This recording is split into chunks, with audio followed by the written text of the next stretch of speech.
नमस्कार दोस्तों, मेरे YouTube channel advocate Jagjit Kumar Bhatt में आप सभी का स्वागत है। और आज हम बात करने जा रहे हैं यूक्रेन रशिया में जो वॉर चल रहा है वो तो उसका डेवलपमेंट मैं आपको दे ही रहा हूं। आज हम बात करेंगे दोस्तों कि क्यों आखिर 20,000 बच्चे जो हैं वहां फंसे और आखिर वहां बच्चे जाते क्यों हैं। समस्या यही है कि बच्चे वहां क्यों जाते हैं और वो भी इतनी बड़ी संख्या में क्यों जाते हैं। तो दोस्तों, मैं सबसे बड़े सवाल के साथ मैं आया हूं आज आप सभी को बताने कि यूक्रेन में आखिर बच्चे क्यों जाते हैं। और मिशन गंगा जो भारत सरकार की तरफ से चलाई जा रही है, सारे लोगों को लाने का क्रम जारी है। अभी मैं ये जो वीडियो बना रहा हूं तो लाने का क्रम मिशन गंगा के तहत भारत सरकार अपना काम कर रही है।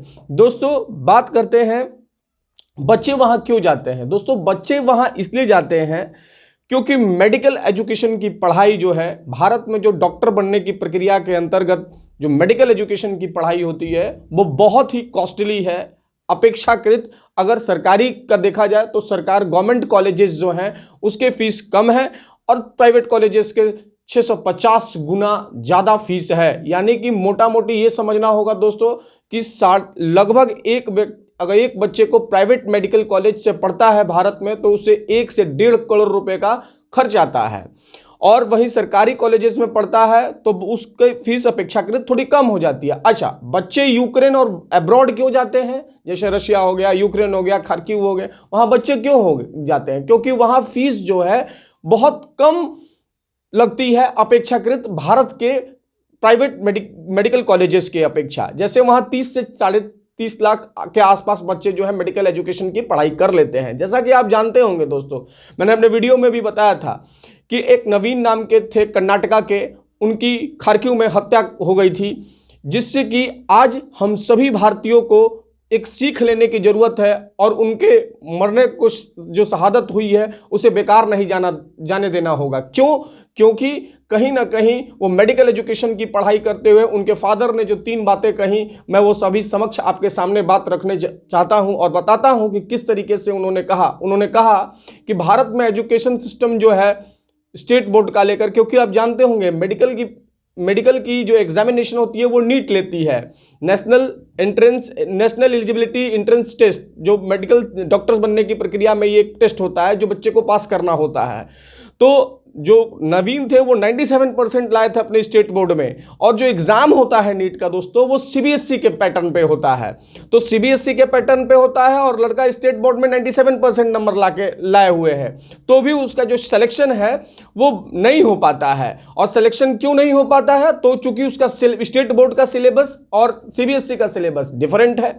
इसी बीच उन्होंने ये भी कहा था कि भारत में कास्ट बेस्ड रिजर्वेशन सिस्टम है, इस वजह से नहीं हो पाता है बच्चों का मेडिकल में पढ़ाई, मेडिकल में सिलेक्शन। और उसके बाद से उन्होंने ये भी कहा था कि भारत में जो अपेक्षाकृत बाकी कंट्रीज हैं वहाँ ज़्यादा मेडिकल एजुकेशन की पढ़ाई में ज़्यादा पैसे का खर्च होता है, लगभग भारत में 1.5 करोड़ का खर्च होता है। तो उसी खर्च को बचाने के लिए जो लोग हैं अपने बच्चों को बाहर भेज देते हैं पढ़ने के लिए, जैसे नवीन जी यूक्रेन गए थे।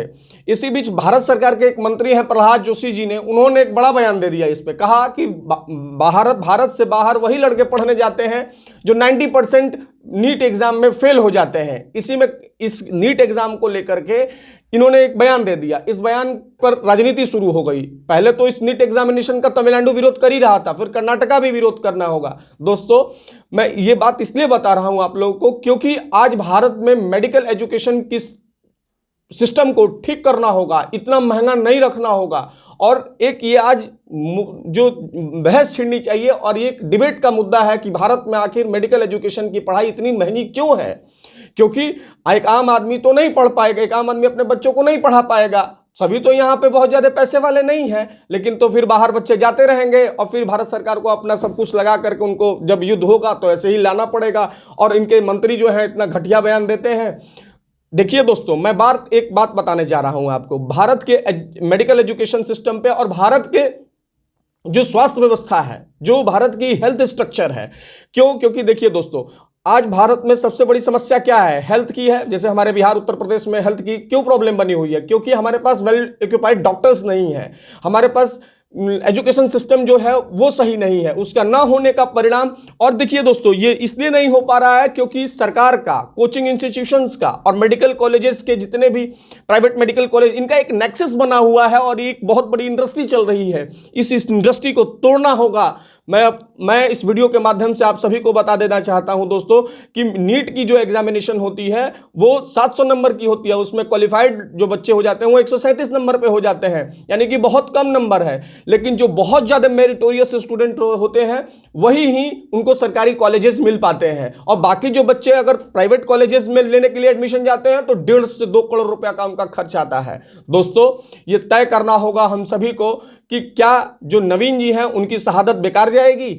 आज मेडिकल एजुकेशन सिस्टम को लेकर एक बड़े प्रश्न चिन्ह खड़े हो गए हैं भारत सरकार के सामने, और भारत सरकार को चाहिए कि जितना जल्दी हो इस पर एक बहुत बड़े रिवैम्प की आवश्यकता है, सुधार की आवश्यकता है।